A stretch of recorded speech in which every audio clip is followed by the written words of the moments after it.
Il y a 2 ans, nous évoquions ensemble la gouvernance des ETI en France. Cette année, je souhaitais vous interroger sur la gouvernance des sociétés familiales, dont le poids dans le tissu économique est bien plus significatif que ce que l'on l'imagine parfois.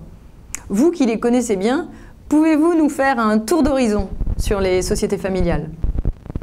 Alors effectivement, il y a énormément d'entreprises familiales.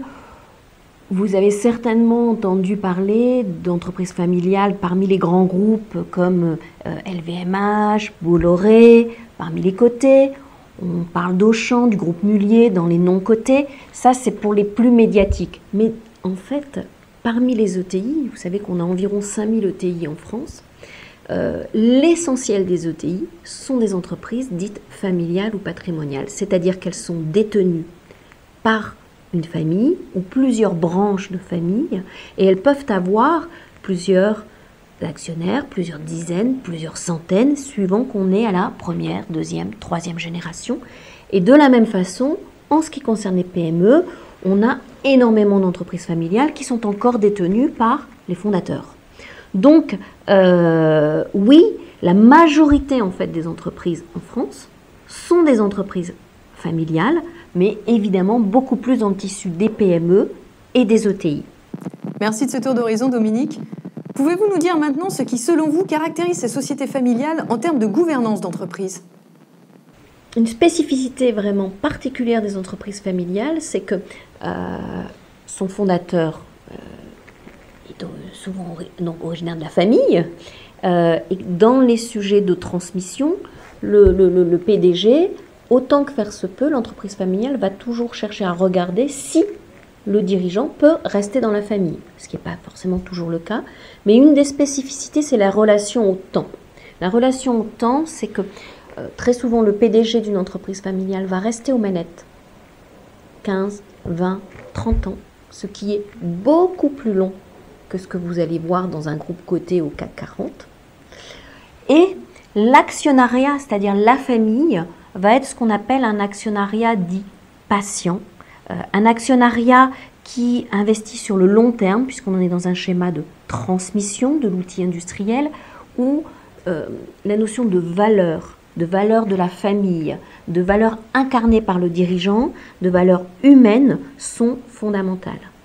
Et donc, c'est une des raisons qui explique une certaine forme de résilience de ces entreprises familiales, notamment en période de crise, parce qu'elles ont une capacité à, je dirais, moins distribuer de dividendes et privilégier l'investissement long terme, notamment quand il y a moins de profit. Donc, peut-être moins de pression sur la rentabilité à court terme, maintien d'un investissement sur le long terme et donc plus de capacité à passer les crises, peut-être avec une forme de stabilité.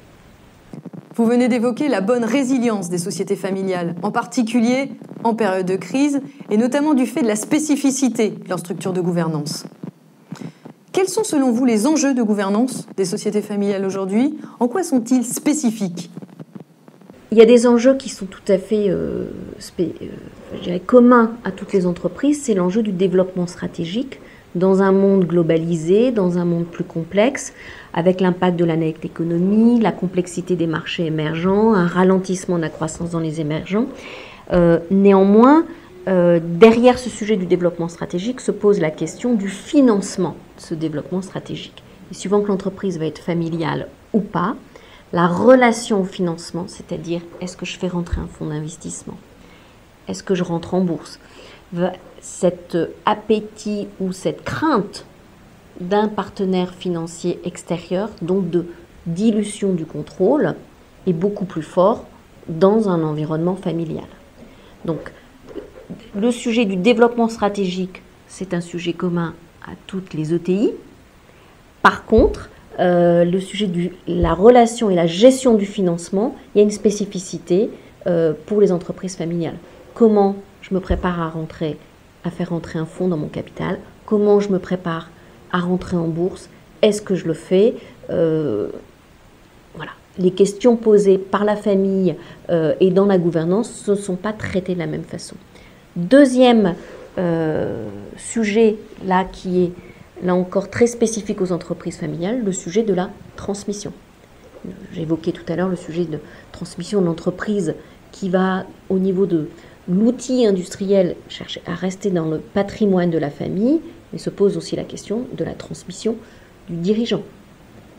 Est-ce que on va passer la main à un fils, à une fille, avec toutes les complexités que cela pose, de se dire est-ce qu'il faut que l'enfant soit allé faire ses classes à l'extérieur, comment incarner un leadership après un père brillant, omniprésent, par exemple. Donc le sujet de la transmission est aussi un sujet passionnant pour les entreprises familiales. Compte tenu de tout ce que vous venez de nous dire, quel conseil aimeriez-vous donner aux patrons de sociétés familiales aujourd'hui ? Je dirais le principal conseil, c'est de ne pas rester seul. C'est finalement la clé de la capacité à s'ouvrir sur un sujet complexe, à partager les enjeux, les problématiques et finalement à professionnaliser la façon dont le PDG, la famille, va décider des choix qu'elle va mettre en œuvre. De s'entourer de professionnels pour finalement adresser ces sujets avec les bonnes compétences.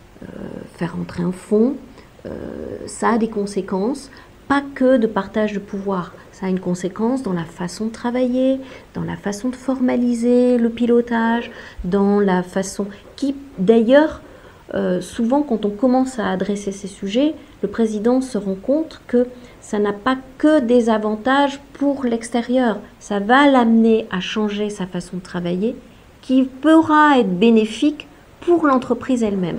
Donc, ce sont des sujets qui se préparent, qu'il ne faut pas adresser seul. Il faut donc s'entourer de professionnels et prendre le temps. Ensuite, il n'y a pas de vérité absolue. Et là, je ferai référence à Jules Renard qui dit toujours que dans la vie, tout s'arrange, mais mal. Donc, le conseil majeur que je donne à un président, c'est qu'à un moment donné, il faut qu'il accepte de s'entourer, et c'est l'enjeu de la gouvernance, d'administrateurs indépendants, compétents sur les enjeux de financement, sur les enjeux internationaux, sur les enjeux de management, sur tous ces enjeux nouveaux qu'il doit adresser, et voilà, et de le faire au bon moment, c'est-à-dire sans plus attendre. À partir du moment où il y a cette prise de conscience de ces enjeux, de le faire sans plus attendre, ça ne veut pas dire dans la précipitation, et de prendre le temps de préparer ces sujets avec des regards extérieurs compétents. Donc oui, ça veut dire ne pas rester seul et partager de l'information avec des professionnels. Merci Dominique. Je vous propose que nous nous retrouvions dans la troisième et dernière partie de notre émission, consacrée à une instance de gouvernance qui, je le sais, vous tient particulièrement à cœur, le Comité stratégique consultatif.